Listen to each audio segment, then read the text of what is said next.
Easter is one of those holidays that we bring an awful lot of stuff to it, from childhood with the Easter bunny and the baskets, and then I was blessed several Easters in a row with illness.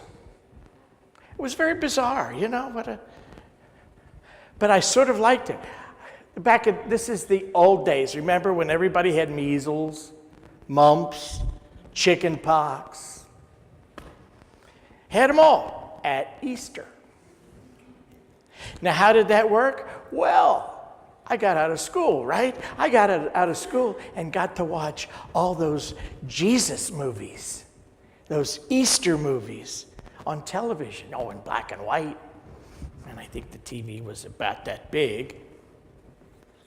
I can remember the day we went to a 24-inch screen and we thought, my God, we're in the drive-in movie. But it allowed me to see all of those. And we bring a lot of stuff forward from those days, We really do. But Easter needs to be now seen from where we are, spiritual adults. Beginning to see that it's not just about somebody 2,000 years ago, just as Christmas isn't, but it's about us. And a lot of people think, resurrection, that's something pretty dramatic. That's pretty amazing. Well, maybe some of you remember January 26, 1994. Do you remember that day? There's some people, and especially one man, who's going to remember it probably for as long as he lives. Frederick Green.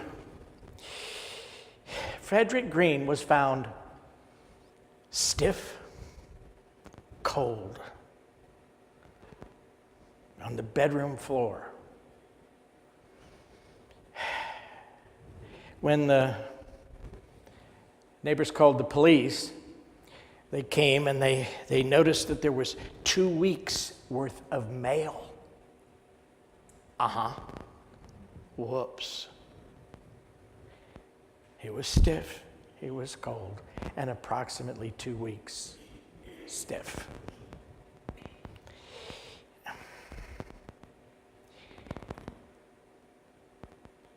Of course, there was a crime scene photographer there. They figured, this was a strange death. So the photographer aimed his camera at Frederick, and he took a picture. Well, of course, indoors, it was a flash picture. And with the flash came sharp intake of breath. Frederick, at that point, was alive. A flash of light seemed to bring him back to life. They've never explained it. Yeah, I see mouths open. If you were Frederick, your mouth would be open too, wouldn't it? And all the relatives who were counting on the inheritance said, oh, more's the pity.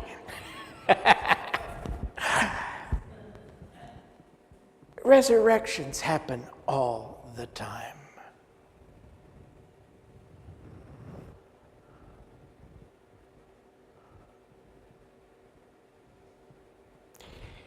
And a resurrection is actually, if I were to try to define it, I would say change of state, a transformation from one state to a higher state. Isn't that what happened with Jesus? A higher state. We've been working on healing.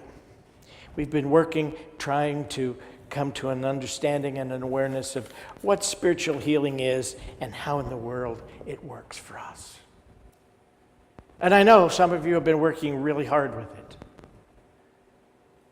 And maybe hard is not the word, because it shouldn't be hard. It shouldn't be difficult. It's an art, so it requires some discipline, some practice. But the ability to do it, the ability to experience it is built in. It's not something where you need a part added on to you. It's part of you. So you are learning how to use what has been yours since the beginning. Now Jesus, I'm going to tell you, I think Jesus was an artist. Oh, he didn't do finger painting. He didn't use oil paints. He didn't write any books. The only writing we have a record of was in the sand. And how long does that last? But his medium, his artistic medium, was life. And he demonstrated some of the most beautiful, miraculous aspects of life as a child of God. How beautiful is that? If he hadn't, we wouldn't even remember him. He would have been a footnote in history back then, and that would be the end of it. And we'd all be doing something else this morning. But because he demonstrated the reality, because he left us a path to follow, which he said, you can. Otherwise, he'd have been a fool to say, follow me, wouldn't he? But he did that because he knew we could. Now, in the Bible story, and I specifically like the one from John, it's got some interesting detail. And of course, who's the first character who gets to the tomb in John? It's Mary Magdalene. Mary gets there first. She represents the soul. She represents also that feeling nature within you. And it's through the soul, the feeling nature, that you get the first glimpses of something wonderful is happening in you. A transformation or a change of state is occurring in you. Have you felt it over these last 6 weeks? I hope so. I'd love to see every head go, yeah, yeah. Felt something. I thought it was gas. Yeah. And you may have felt something, but you didn't know what it was.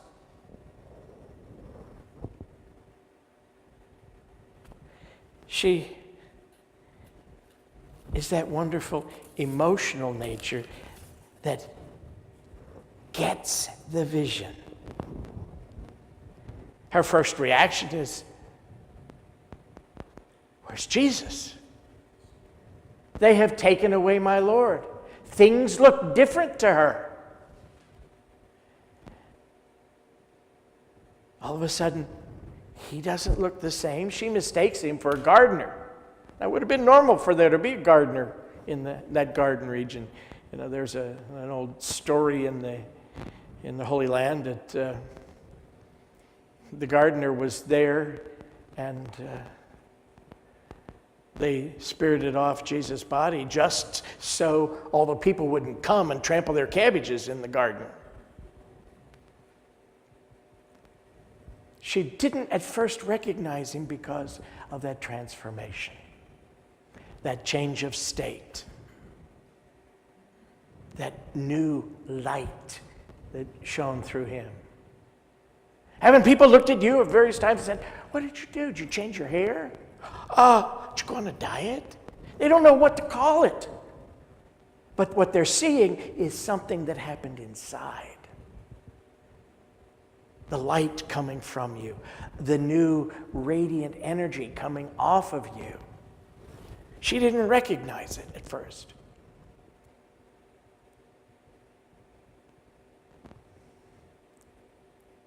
Then he says, Miriam, Mary. Oh, my Lord.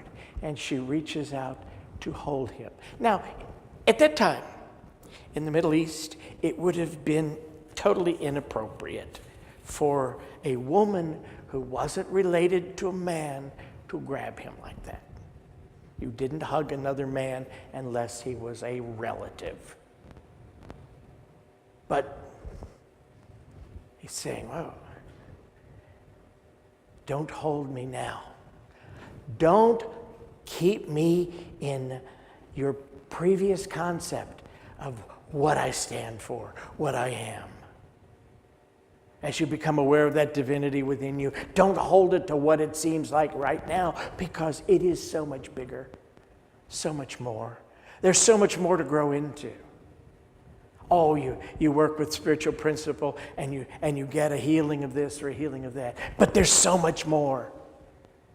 You work with a spiritual principle, you start tithing or something, and all of a sudden finances start to change. Yes, but don't hold it there. There's so much more. Keep raising your vision. For Mary, her physical sight had to change to insight, to see not with her eyes, but with the power of her mind to perceive even greater, even more. She's a reminder that you can do this. You can have a resurrection anytime. You have to remember your source. You have to remember who you are.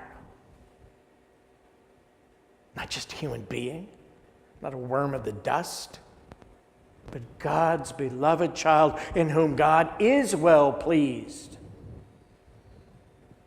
Isn't that what was said of whom? Jesus. God's beloved child, with whom he is well pleased. So you've begun over these last 6 weeks to open your minds and your hearts. You've begun to see something more about life and yourself. And I ask you, you want to hold on to anything, hold on to that. Hold on to the idea that it's true about you. And it works for you. He said so.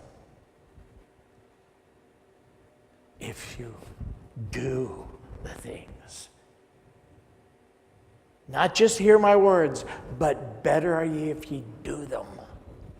Because you can.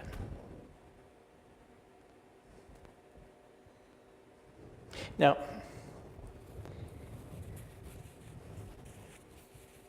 she did bump into a couple of,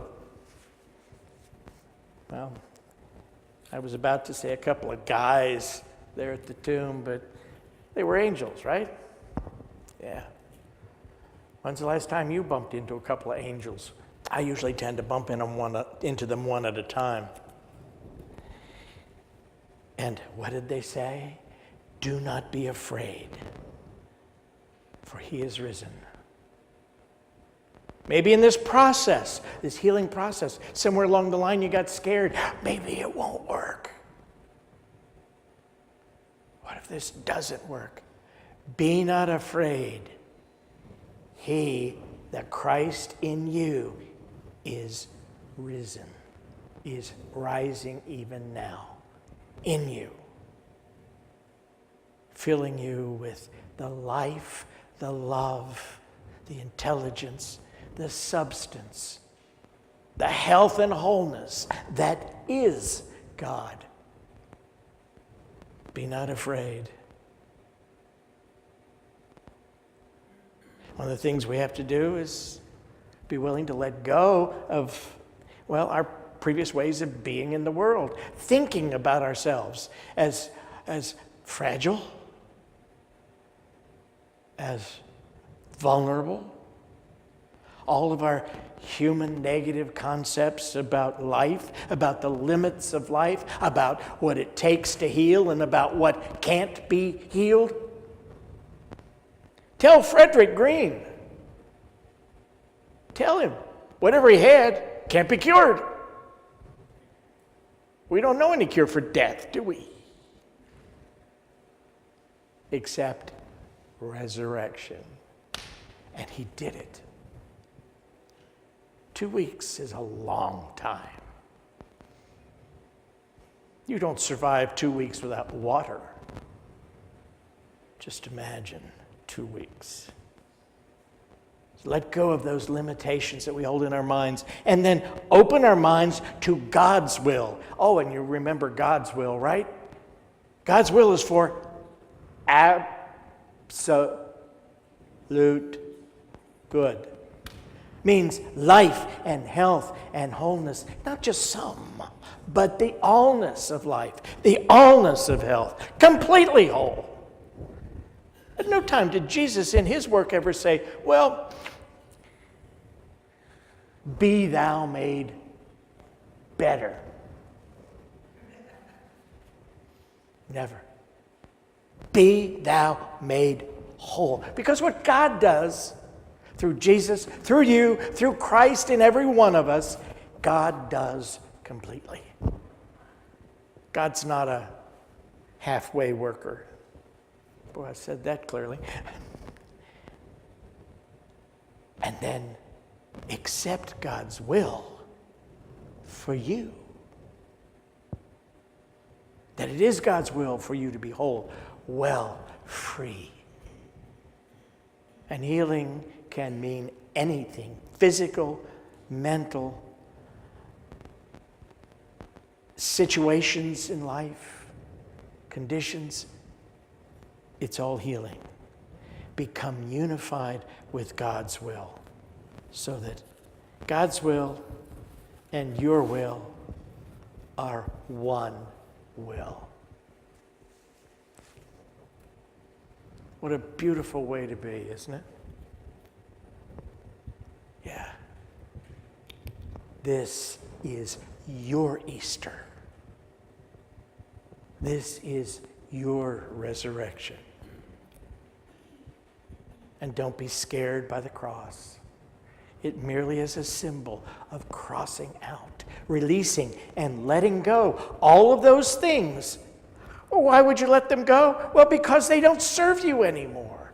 All the limits you've had in your, well, this can't be cured, or, well, I'd have to go to Mayo Clinic up and so. Forget it.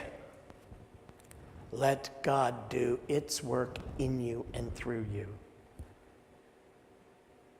Cross out all those limitations, all those thoughts that can't, not possible, and God won't, because God will, God can, and God is willing. What about you? And it's kind of about my little friend here.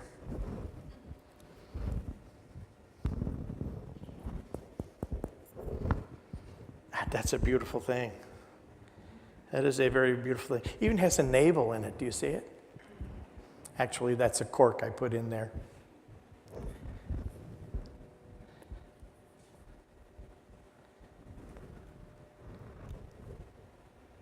Let that be a beautiful symbol for you. That you're the egg. And what's red symbolize? Blood, wine, life. And this is filled with life.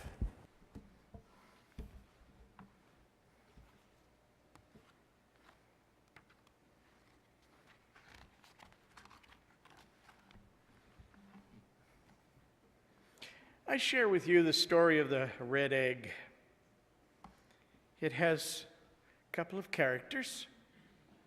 Mary Magdalene, whom we do know and love, and the Emperor Tiberius.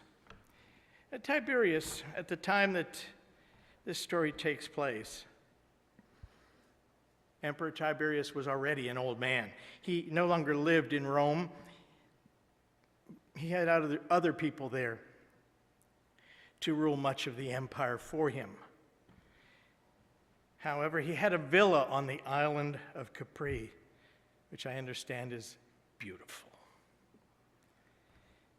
And that's where this encounter with Mary Magdalene occurred. There he had regular visitors, regular visits from senators and statesmen and other important people. and received news from his advisors about the status of his empire. So the story is a legend, and I share with you the miracle of the red egg. Mary Magdalene draped her scarf over her hair as she hurried to the door. For months, since Emperor Tiberius had moved to the island of Capri, she'd hoped and prayed that she would have a chance to meet with him. Now at last, she had an invitation to attend a banquet at his villa. She'd spent the last few days praying that while she was there, she would be able to tell him the good news. The news that Jesus Christ is risen. Mary hastily threw her cloak around her shoulders and set off, but now that she was on her way, she felt her heart beat with both excitement and fear. People were afraid of Emperor Tiberius. Little things often sent him into rages. He had people thrown into prison and sometimes killed, simply because he was angry. Mary Magdalene wondered if she did have a chance to speak with the emperor, what would he say? What would he do?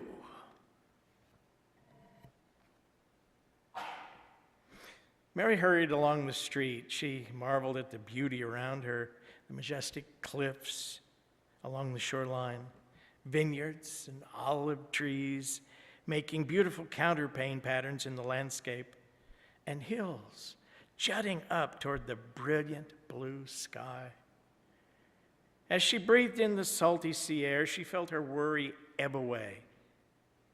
God would answer her prayers. All would be well. With a peaceful heart, she arrived at the villa. There, a servant led Mary to one of the terraces facing the sea, where the table was already set for the meal. She took her place and saw Emperor Tiberius already reclining on one of the couches at the head of the table.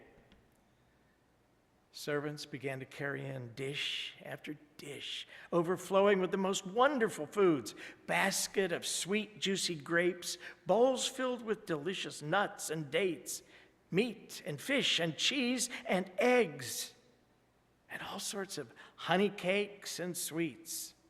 Soon the table was laden with every delicacy imaginable. As they ate, everyone laughed and talked together. Mary told the people seated next to her about the wonderful news of Jesus' resurrection. Even if she couldn't get an opportunity to tell Emperor Tiberius about it, she could at least tell his guests. Word spread from one person to the next like ripples in water. Someone had seen Jesus alive after his crucifixion. Finally, Mary Magdalene's story reached the very end of the table where Emperor Tiberius sat. His voice rang out over the others. "So what is this I hear? One of you claims that man, Jesus of Nazareth, has come back to life? Ridiculous." Everyone fell silent, all thinking the same thing. No good would come from talking with the emperor about Jesus. Whenever Jesus was mentioned, people started arguing. They argued about the things he had done. They argued about the things he had said. And most of all, they argued about whether or not he had really risen from the dead. And no one wanted to argue with the emperor about that. Emperor Tiberius leaned forward. "I've heard people say Jesus rose from the dead, but it's absurd." He laughed again, more loudly this time. "No one can just come back to life. I don't believe it." Mary Magdalene prayed for courage. She stood up. "What you have heard is true," I went to Jesus' tomb, and there I saw two angels. They told me not to be afraid. And then I turned, and I saw Jesus. I saw him, and I talked with him. The resurrection is true. Emperor Tiberius opened his mouth.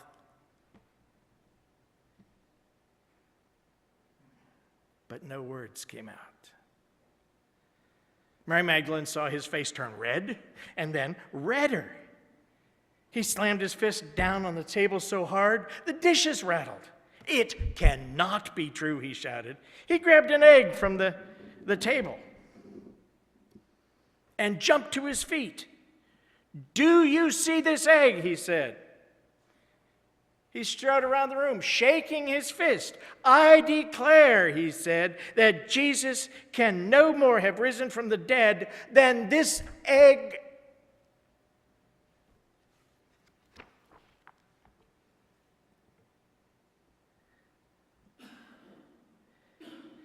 He held it up high for everybody to see. "Then this egg could turn blood red right here and now in my hand."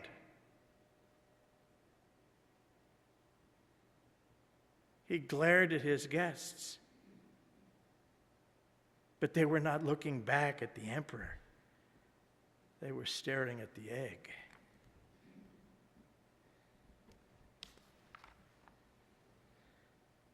Slowly, Emperor Tiberius shifted his gaze.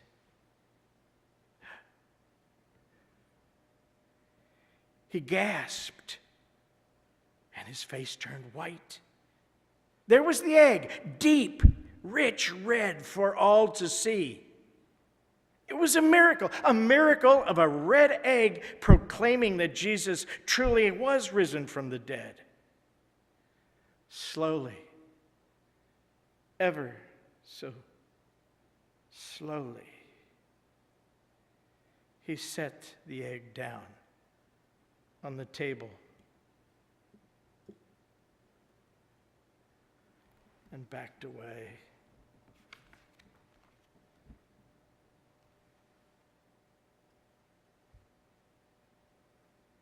The emperor sat down and put his head in his hands. He sat very still and let out a long, low moan. A red egg. A miracle. And above all, a resurrection. "Leave me," he said in a hoarse whisper. With faces filled with awe and fear, the guests pushed and jostled their way out of the room, whispering about the miracle they had just seen. But as they all left, Mary Magdalene stayed behind. Carefully, she picked up the precious egg, cradling it in her hands, and held it to her heart. "It is true," she said one last time as she turned to leave. "Christ is risen." Emperor Tiberius looked up at her, and she wondered if maybe his expression softened just a little. And from that day forward and forever, Mary Magdalene gave thanks to God for the courage he had given her and for the wondrous, marvelous miracle of the red egg.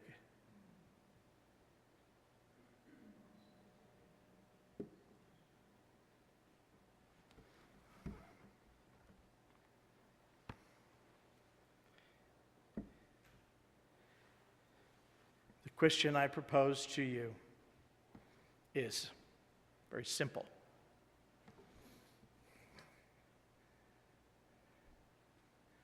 Do you need to hold a red egg in your hands to believe your resurrection is possible? Do you need to see this?